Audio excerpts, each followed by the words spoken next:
In the 1960s, I worked for a construction firm. One of my responsibilities was to buy and sell the equipment that we used.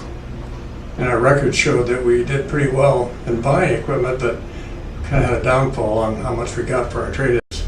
But when I traveled to several auction companies and realized that the prices were pretty darn good at auction, instead of selling the equipment as a trade-in, well, we accumulated it and we had an auction a couple times a year. But yeah, that was my first introduction into the auction business. My church is trying to raise some money, and I suggested to them that we have an auction. So they agreed to do it, and I asked one of the auctioneers that did our auction for us if he would spend the weekend on Saturday and conduct the auction for the church, in which he agreed to. However, at 5:30, I know the times exactly, 5:30 p.m., I received a call from him saying that he had to perform work at a bar mitzvah Saturday morning, that he'd be out there at noon. I said, the auction starts at 10 o'clock, and I said, who's going to do it? He said, you are. You've been around long enough, so go ahead and pick it up and start the auction, and I'll fill in when I get there. It did pretty well, and everybody thought they had a good time, but as it concluded, a fellow came up and offered me a job as an auctioneer, which practically bowled me over. So I agreed, so I sold for him on Thursday nights for quite a while, in addition to the job that I had. September of 1970, we started in Auburn, a little yard that I rented. Murphy Auction was the original name. I was so happy after the first day that things went so well, and it meant that I was going to, be able to provide for myself and the family. Remember, we had 4 kids and a dog and a mortgage on the house at the time, so it got a little scary. And it turned out pretty good. It was an industry that I made my living at, so I felt I should be part of it. I was president in 1993, 1994.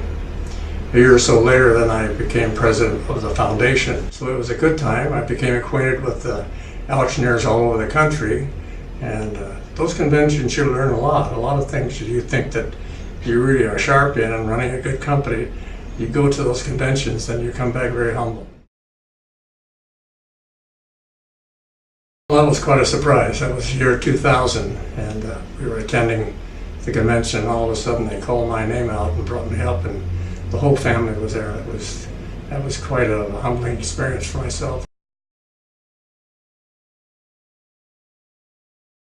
I got to thinking, I really need some help on this, and for evolution, as far as the company itself, we owe an obligation to our employees that we continue. So I talked to Tim. He wasn't too excited about it because he had a pretty good job at the time.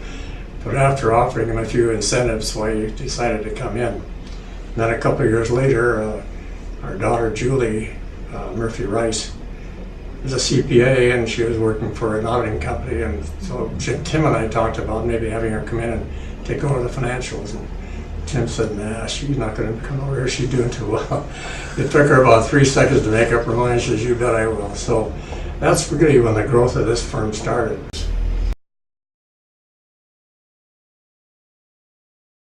From 1970 through 2011, that's 41 years, so say 50 auctions a year.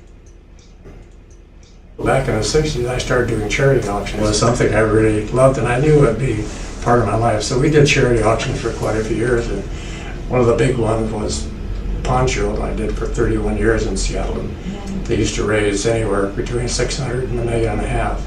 But those are things you have to do, and that's part of growing up and being in the auction business. So,